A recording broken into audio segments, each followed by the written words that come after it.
কখনো কখনো আমরা ভ্রমণে বেরোই নতুন কোনো জায়গা দেখার জন্য, আর কখনো কখনো বেরোই নিজেকে খুঁজে পাওয়ার জন্য।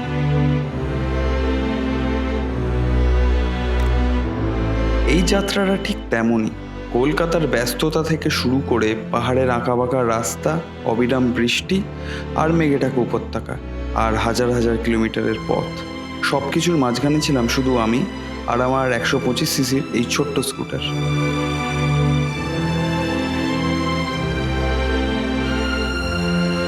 এটা শুধু কলকাতা থেকে অরুণাচল প্রদেশ যাওয়ার গল্প নয়, এটা নিজের সীমাবদ্ধতাকে চ্যালেঞ্জ করার গল্প, এটা একটা ভয়কে জয় করার গল্প, এটা হারিয়ে যাওয়ার নিজের একটা অংশকে আবার খুঁজে পাওয়ার চেষ্টা। জানি না এই পথে আমি কি খুঁজে পাবো, কিন্তু এতটুকু জানি কিছু উত্তর শুধু বইয়ের পাতায় পাওয়া যায় না, কিছু উত্তর খুঁজতে হলে বেরিয়ে পড়তে হয় রাস্তায়। কত শয়ে শয়ে কিলোমিটার ক্রস করে আজকে আমি বুমলা। তাই শুরু হচ্ছে আমার জীবনের সবচেয়ে বড় solo ride, Kolkata to Arunachal Pradesh. 125 সিসির একটা ছোট্ট স্কুটারে, মেঘের দেশে, পাহাড়ের পথে, আর নিজের খোঁজে।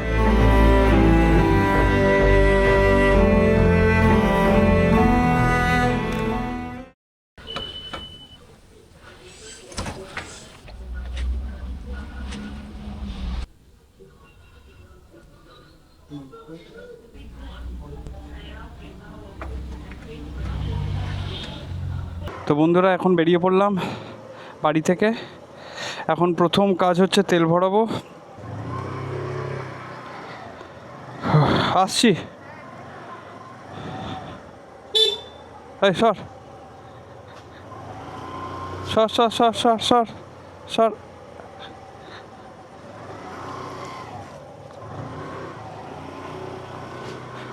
তো চলো বন্ধুরা, ও লাগেজটা বাঁধতে বাঁধতে না পুরো দাঁড়িয়ে দাঁড়িয়ে ঘেমে গেছি।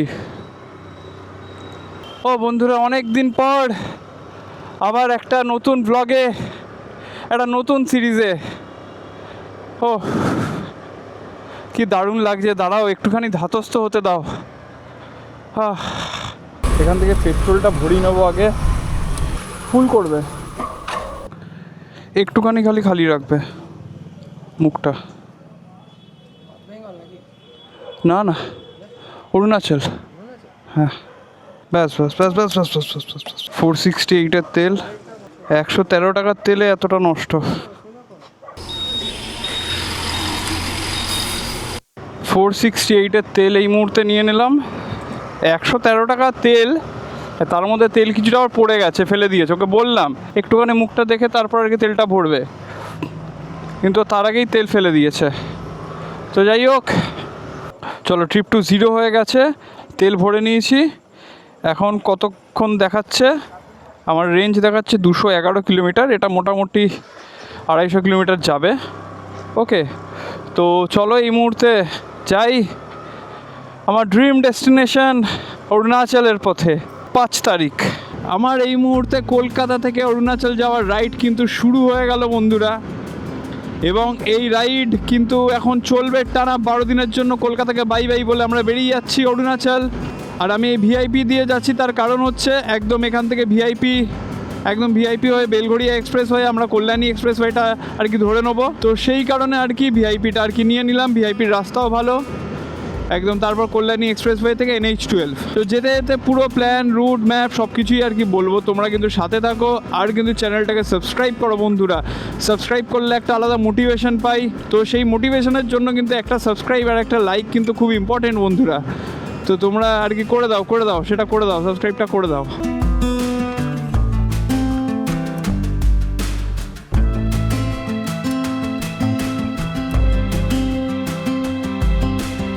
আমি রাত্রে বেরোলাম, রাত্রির এই টাইমটায় বেরোলাম। তার কারণ হচ্ছে অরুণাচল যাওয়ার জন্য আজকে আমার টার্গেট হচ্ছে কলকাতা থেকে একদম ডিরেক্ট ফালাকাটা হচ্ছে শিলিগুড়ি থেকে আরও 100 কিলোমিটার আমি এগিয়ে যেতে চাই, যতটা আর কি এগিয়ে যাওয়া যায় শিলিগুড়ি থেকে। ফালাকাটা হচ্ছে শিলিগুড়ি থেকে আরও 100 কিলোমিটার। তো আমি চাইছি শিলিগুড়িতে না থেকে শিলিগুড়ি থেকে আরেকটু যাতে এগিয়ে যাওয়া যায়। তো তাই জন্য ফালাকাটা জায়গাটাকে চুজ করেছি।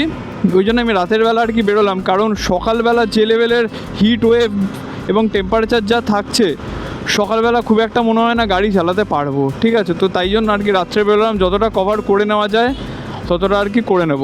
আমি কিন্তু বেলগড়ি এক্সপ্রেসওয়েতে উঠে পড়েছি, ঠিক আছে, এবং এখান থেকে সোজা গিয়ে ডান দিক মারবো, কল্যাণী এক্সপ্রেসওয়ের দিকে চলে যাব, এবং কল্যাণী এক্সপ্রেসওয়ে থেকে তারপর আরে ভাই নর্মাল চা খেতে আসতাম এখানে এই বেলগড়ি এক্সপ্রেসওয়েতে। আগে প্রচুর চায়ের দোকান এই ডান দিক বাঁ দিকে বসতো, এখন তো তুলে দিয়েছে, এখন অনেক দিন হলোই তুলে দিয়েছে রাস্তা বাড়ানোর জন্য, এক্সটেন্ড করার জন্য। যা লরিটার কী হলো? যেহেতু রাস্তার কাজ চলছে তাই জন্য এই ব্রিজের তলাতে সব কিছু ঢুকতে হলো। এখান থেকে আগে গিয়ে বাঁদিক নিয়ে নিতে হবে। এই আমরা বাঁদিক নিয়ে নিলাম, ওকে, এই আমরা নিয়ে নিলাম এবার কল্যাণী এক্সপ্রেসওয়ের দিকে। চলো।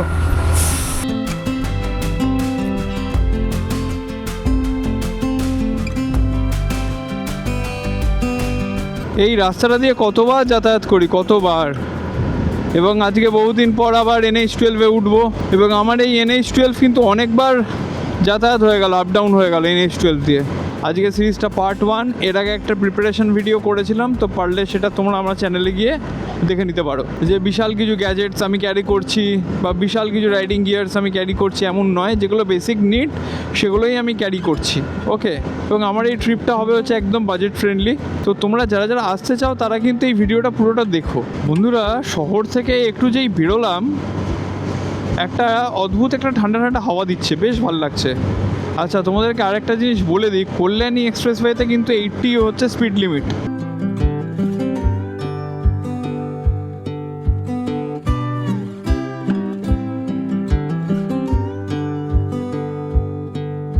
তো বন্ধুরা, কল্যাণী এক্সপ্রেসওয়েতে যাওয়ার পথে এই সামনেই টোলগেট আছে, তো টোলগেটটার আগে একটা চায়ের দোকানে দাঁড়িয়েছি, একটু চা খাবো এখান থেকে চা খেয়ে, এই যে চা নিয়েছি, ওকে, এখান থেকে চা খেয়ে তারপর আবার বেরিয়ে যাবো এখান থেকে। এখানে ম্যাক্সিমাম একটু 10 মিনিট বসে তারপর একদম বেরিয়ে যাব, ওকে। এই হচ্ছে আমার গাড়ি। এখন বেশ রাস্তায় একটু ঠান্ডা ঠান্ডা হাওয়া দিচ্ছে, ঠান্ডা বলবো না, বাট কলকাতায় যে লেভেলে গরম তার থেকে একটু বেটার, এবং ওই জন্য আমি রাতে ট্রাভেল করাটা আর কি সিদ্ধান্ত নিলাম, যে কারণ সকালবেলা হলে হিট ওয়েভের কারণে কিন্তু পুরো শেষ হয়ে যাব, তো সেই কারণে রাতেই যাই, যতটা আর কি রাতে টানা যায় টানবো। ওখানে বসে 2 কাপ চা খেলাম, চা খেয়ে তারপর আবার বেরিয়ে পড়লাম। এবং এই আজকের জার্নিটার জন্য অনেক থ্যাঙ্কস জানাচ্ছি হিরোকে, তারা আমার গাড়ির সমস্ত সব কিছু সার্ভিসিংয়ের দায়িত্ব নিয়েছিল এবং পুরো খুব সুন্দরভাবে তারা সার্ভিস করে দিয়েছিল গাড়িটাকে। অনেক কিছু চেঞ্জ হয়েছে, air filter, Mobil, CVT belt, brake pad, এই সব কিছু তারা আর কি চেঞ্জ করে দিয়েছে দায়িত্ব নিয়ে, মানে খুবই সুন্দরভাবে তারা আর কি সার্ভিসটা আমাকে প্রোভাইড করেছে। তো তার জন্য হিরো প্রেমিয়া শ্রীকৃষ্ণ অটোমেটিভকে অনেক অনেক ধন্যবাদ। এই কল্যাণী এক্সপ্রেসওয়ে থেকে আমরা এই বাঁদিকের রাস্তাটা নিয়ে নেবো বড় জাগলির দিকে। এই বাঁদিকটা আমরা নিয়ে নিলাম বড় জাগলির দিক। এবার এই বড় জাগলির সোজা গিয়ে কানেক্ট করে দিচ্ছে একদম NH-12-এ, ঠিক আছে। আগে আমরা কি করতাম, আগে আমরা নিচ দিয়ে গিয়ে হরিণঘাটা রোডটা হয়ে তারপর আমরা যেতাম। এবার এখন এই রাস্তাটা হয়ে গিয়ে NH-12-এ কানেক্টটা খুব তাড়াতাড়ি হয়ে যাচ্ছে, ঠিক আছে। এটা একটা কিন্তু সুবিধাই করেছে। যাবি তো যাচ্ছে না, ঠিক আছে, আমি তাহলে যাই। ও ভাই, অরুণাচল,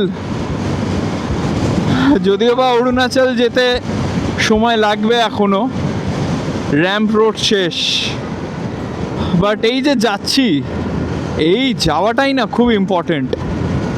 মানে আমার তো বহুদিনের স্বপ্ন ছিল, বহুদিনের বন্ধুরা, মানে তোমাদেরকে কি বলবো, আমার লাদাখ যেরকম একটা স্বপ্ন ছিল সেরকমই অরুণাচলও একটা স্বপ্ন ছিল। তো লাদাখটা হলো না, চলো কিছু স্বপ্ন তোলা থাক, আগামী দিনে সেগুলো আর কি পূরণ হবে, বাট অরুণাচলটা তো হচ্ছে, এটাই অনেক। তো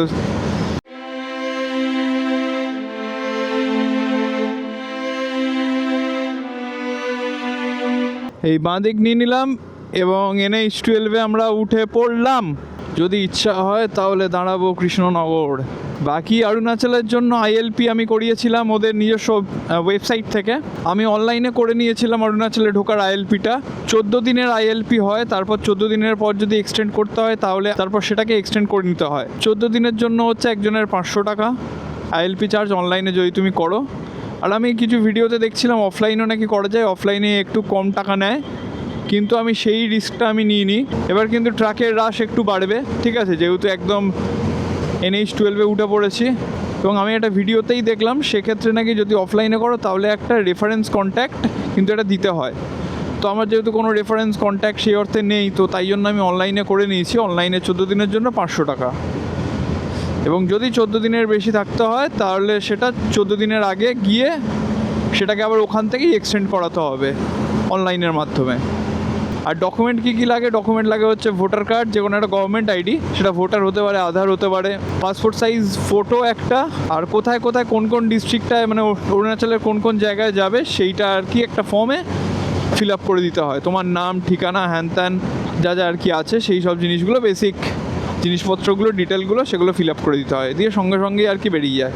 বন্ধুরা, তোমরা যখন রাত্রিবেলা হাইওয়েতে গাড়ি চালাবে, বিশেষ করে NH-12, ঠিক আছে, NH-12 কিন্তু এরকম রাত্রিবেলা প্রচুর ছাগল কুকুর ক্রস করে এবং প্রচুর গাড়ির ধাক্কায় কিন্তু অ্যাক্সিডেন্ট হয় তাদের। এবং বাইকের প্রবলেমটা হচ্ছে যদি তুমি অন্ধকারে একটু দূরে দেখতে না পাও, হঠাৎ ক্রস করতে গিয়ে তোমার সামনে চলে আসে, তো তাই জন্য বলছি স্পিডটা কিন্তু রাত্রিবেলা একটু কন্ট্রোলের মধ্যে রেখো, যাতে তুমি দূর থেকেও তুমি যাতে দেখতে পাও। এবং অবশ্যই কিন্তু এই ধরনের রাস্তায় রাত্রিবেলা ড্রাইভ করতে, এই দেখো এটা শালা শেয়াল ছিল, দেখলে? বলতে বলতে বলতে বলতে শেয়াল ক্রস করলো, বলতে বলতে। যেটা তোমাদেরকে আমি এইমাত্র বলছিলাম, এরা কিন্তু হুটহাট করে রাস্তা ক্রস করে, তো তোমরা কিন্তু দেখে চালিও। আমার যদি গাড়ির স্পিড এখন যদি 100 থাকতো, বা যদি 90 আপও যদি থাকতো, তাহলে কিন্তু আমি পারতাম না কন্ট্রোল করতে, ঠিক আছে? এবং হুটপাট করে একদম চলে আসবে। আর যেহেতু পুরো দু সাইড খোলা, বাগান, মাঠ, জমি এইসব রয়েছে, তো তাই জন্য তারা কিন্তু ক্রস করে, এপার ওপার ক্রস করে, এবং প্রচুর কিন্তু রাত্রিবেলা অ্যাক্সিডেন্ট হয়, লরির ধাক্কায়, গাড়ির ধাক্কায় অ্যাক্সিডেন্ট হয়। এবার ওদের যেহেতু 4 চাকা অ্যাক্সিডেন্ট হলেও কিছু যায় আসে না, ঠিক আছে, ওদের ঠিক ব্যালেন্স হয়ে যায়। কিন্তু 2 চাকার সামনে যদি চলে আসে মালগুলো, সেক্ষেত্রে কিন্তু খুব মুশকিল হয়ে যায়। তুমি তো তোমার ব্যালেন্স রাখতেই পারবে না, ও মরবে, তোমাকেও মারবে, এরকম একটা ব্যাপার, ঠিক আছে?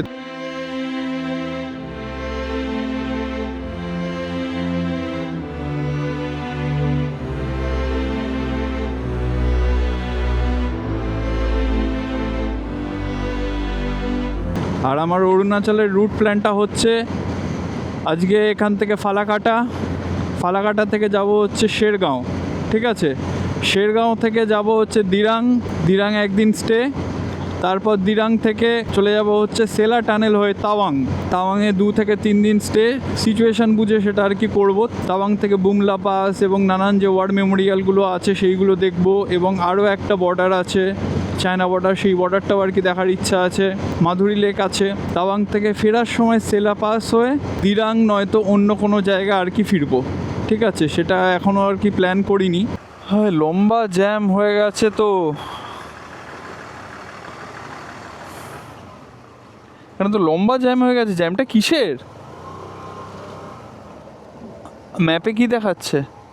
গাইজ একবার জ্যামটা দেখো তোমরা, জাস্ট ভাই বিভৎস লেভেলের জ্যাম আছে লরির। গাড়ির চাকায় মনে হয় হাওয়া কম আছে। ঠিক আছে, দেখে নিচ্ছি একটু পরে। আপাতত যাই। পুরো কাদা কাঁকড়, ব্যাস আটকে গেল, এখানেই শেষ।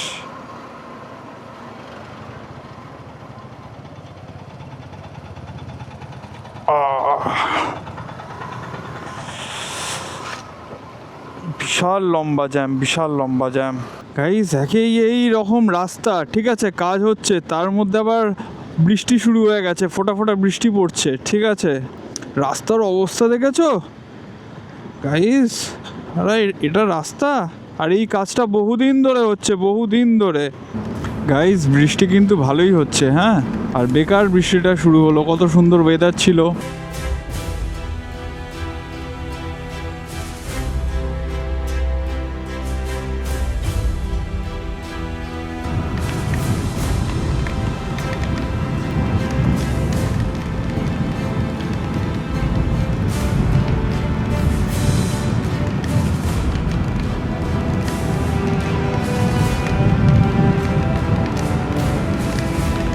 তো বন্ধুরা, ওয়েদারটা তোমরা দেখতে পাচ্ছ।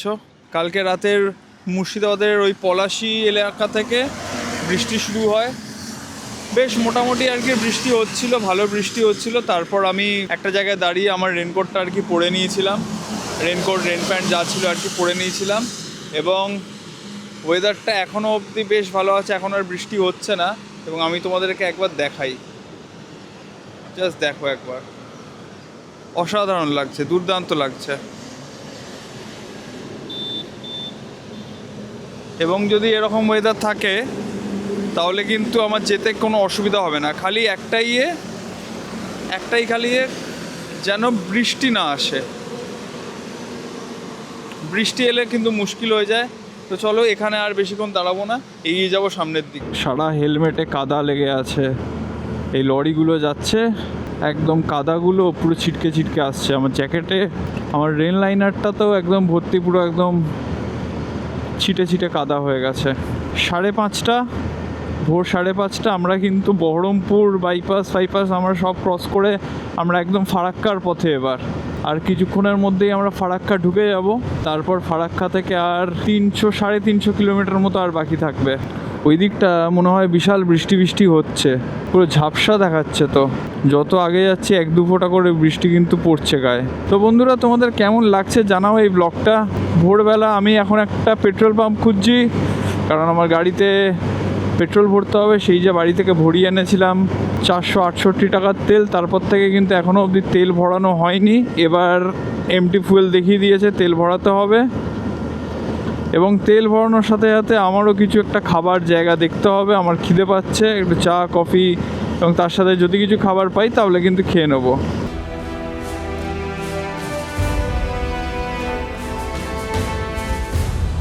তো বন্ধুরা, এখানে ফুল ট্যাঙ্ক করলাম, 460 টাকা হলো, ঠিক আছে। তো চলো 460 টাকা দিয়ে দিই।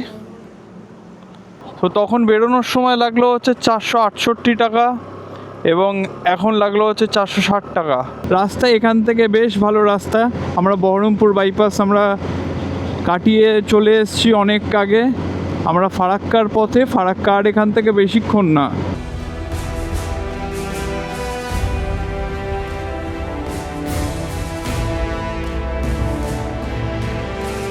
তো বন্ধুরা, এই বাঁদিকে চলে গেলে হচ্ছে রামপুরহাট, এই যে এই বাঁদিকটা চলে গেলে হচ্ছে রামপুরহাট, বোলপুর, পানাগড়, এইগুলো আর কি পড়ে যাচ্ছে।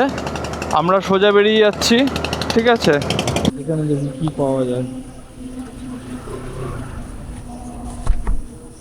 তো এখান থেকেই চা খেয়ে নেবো।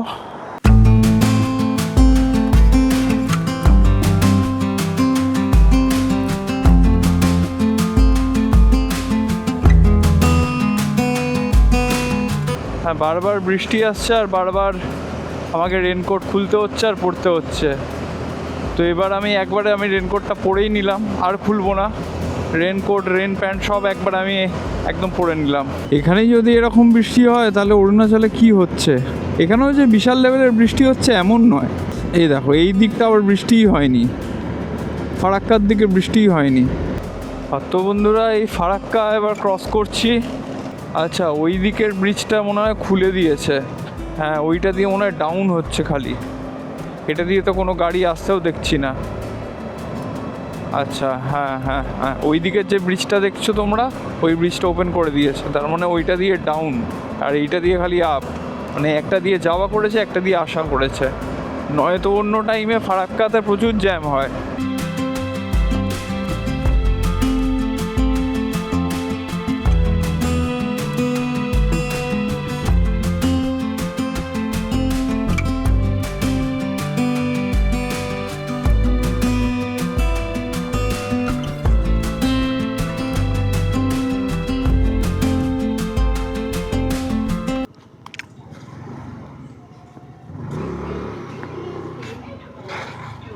ও তেলটা নিয়ে নে।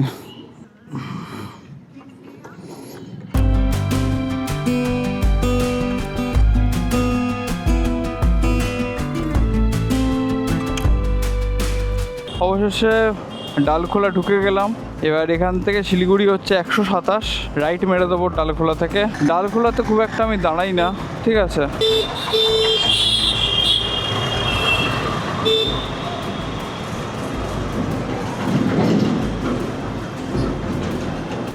এরপর সোজা যাব হচ্ছে কিষানগঞ্জ, আর 127 কিলোমিটার। তারপর ওখান থেকে আরও 100 কিলোমিটার, মানে এখনও 227 কিলোমিটার। চলো, কোনো ব্যাপার নয়। এখন বাজে হচ্ছে 12টা, তো 4টে থেকে 4:30টার মধ্যে ঢোকার চেষ্টা করব। এখন বাজে হচ্ছে 12টা 15। আমি এখন একটা দোকান খুঁজছি, যে দোকানে আমি সামান্য টুকটাক কিছু খাবো, ঠিক আছে, একদম লাইট কিছু খাবো। কিষানগঞ্জ রেলওয়ে স্টেশন আমরা চলে এলাম। এই যে আমার বাঁদিকে হচ্ছে কিষানগঞ্জ রেলওয়ে স্টেশন। গুয়াহাটি 553, শিলিগুড়ি 100, শিলচর 850। এই গুয়াহাটির দিকে আগামীকাল রওনা দেব। তো বন্ধুরা, এইখানে একটা ধাবা ছিল, এই ধাবাতে আর কি ভাবলাম একটু কিছু খেয়ে নেব, ঠিক আছে। তো খেতে গিয়ে দেখলাম যে, প্রথমে জিজ্ঞেস করলাম যে কি খাবো, কি খাওয়া যায়। বললো রুটি নিন, রুটির সাথে ডাল মাখনি নিতে পারেন বা পালং পানির নিতে পারেন বলে মেনু কার্ডটা আর কি এগিয়ে দিল। ওকে, যখন এই মেনু কার্ডটা দেখলাম তখন আমার চোখ পুরো মাথায় উঠে গেল। কেন না, দেখছি একটা রুটির দাম নাকি 120 টাকা, পালক পানিরের দাম নাকি 500 টাকা, হাফ, তাও ফুল হচ্ছে 1000 টাকা। আমাকে বললাম, দাদা এই খাবার আমার হজম হবে না, বলে চলে এলাম। এই সিরিয়াসলি হাইওয়ের পাশে একটা ধাবা করেছে, ধাবাতে একটা মাটার পানিরের দাম নাকি 600 টাকা, হাফ, তাও হাফ। চিকেন বাটার মশলা নাকি 1000 টাকা। এসি হলে তাও একটা কথা ছিল যে একটু দামটা তুমি বেশি রাখতে, এসিও নয়, নর্মাল ধাবা। হ্যাঁ, যে বিশাল কোনো ডেকোরেশন করা আছে সেরকমও কিছু নেই। তো কেন দেবে তোমাকে 1000 টাকাটা, কেন দেবে?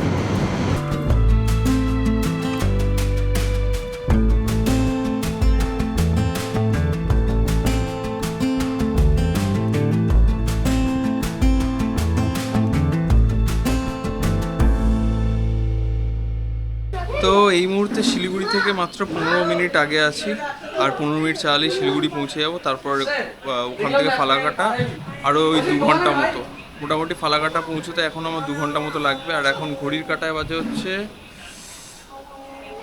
2:15, ঠিক আছে, 2:15 বাজে। আর এখন আমি আর কোনো হেভি ফুড আমি খাচ্ছি না, আমি একবারে গিয়ে আমি খাবো। এখন আপাতত আমি একটা এরকম একটা রেডিমেড ম্যাগি নিয়ে নিয়েছি আর একটা কফি নিয়ে নিয়েছি, এটা খাবো, খেয়ে তারপর এখান থেকে বেরিয়ে যাবো, ঠিক আছে।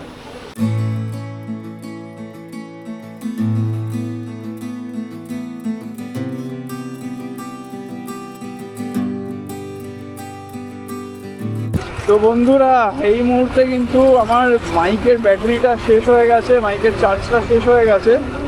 তো সেই কারণে আমি একদম ডিরেক্ট ক্যামেরার মাইকে আমি আর কি বলছি, আমার যা আর কি অডিও শোনা যাচ্ছে সেটা ক্যামেরার অডিওতে। তো একটু অ্যাডজাস্ট করে নিও, লাস্ট একটুখানি বাকি আছে। এখান থেকে আমার ফালাকাটা যেতে সময় লাগবে 2 ঘন্টা মতো। এখান থেকে যাব হচ্ছে ডিরেক্ট ফুলবাড়ি, ফুলবাড়ি থেকে ফালাকাটা। এই যে বন্ধুরা, এই দিকে চলে গেলে শিলিগুড়ি চলে যাচ্ছে, যে দিকটা লেখা আছে বাগডোগরা। আমি চলে যাবো ফুলবাড়ির দিকে, 20 কিলোমিটার।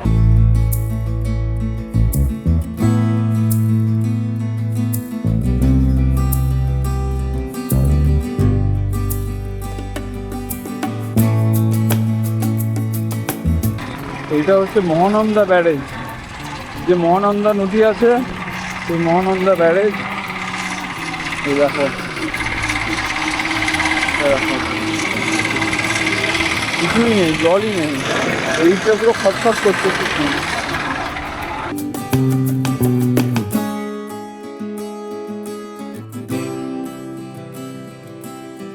তো বন্ধুরা, ফালাকাটার দিকে রাস্তা তো নিয়ে নিয়েছি, ফুলবাড়ি থেকে ফালাকাটার দিকে রাস্তা নিয়ে নিয়েছি। ফুলবাড়ি থেকে প্রায় 90 কিলোমিটার, আমি চেক করলাম প্রায় 90 কিলোমিটার, ঠিক আছে। তো আমি এখন যাচ্ছি সেদিকে, চলো দেখা যাক পৌঁছতে কতক্ষণ লাগে। তার মধ্যে 90 কিলোমিটারের মধ্যে অনেকটা অলরেডি চলে এসেছি। এই ব্রিজটার নাম কি, যে কি নদী এটা, এটা তোমার তিস্তা।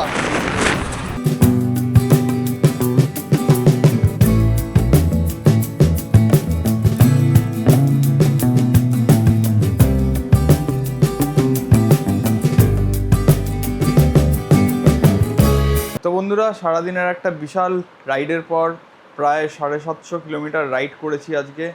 750 কিলোমিটার রাইড করার পর হোটেলে ঢুকে ফ্রেশ হয়ে একদম ঘুমিয়ে পড়েছিলাম, একটু 1 ঘন্টা মতো ঘুমিয়ে পড়েছিলাম। তারপর আমি খাবার বলেছিলাম ডিনার, তো সেই ডিনার এখন চলে এসেছে। ডিনারে একদম আজকে যেহেতু সারাদিনের রাইস জাতীয় কিছু খাওয়া হয়নি, তাই একটা রাইস বলে দিয়েছি, আর তার সাথে হাফ কড়াই চিকেন বলে দিয়েছি। তো সেটা চলে এসছে, আমি তোমাদেরকে একটু দেখিয়ে দিই।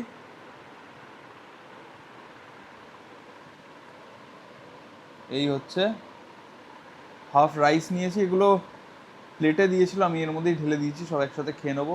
স্যালাড দিয়েছে, আর এটা হচ্ছে জিরা রাইস আর কড়াই চিকেন। খেটে তারপর একদম ঘুম টানা, কিছু ব্যাগ ফ্যাগ গোছানোর আছে, সেই ব্যাগগুলো আর কি গুছিয়ে নেবো। এবং আমি যে আর কি রুমটায় আছি, সেই রুমটা আমি তোমাদেরকে একবার দেখিয়ে দেবো কালকে সকালে।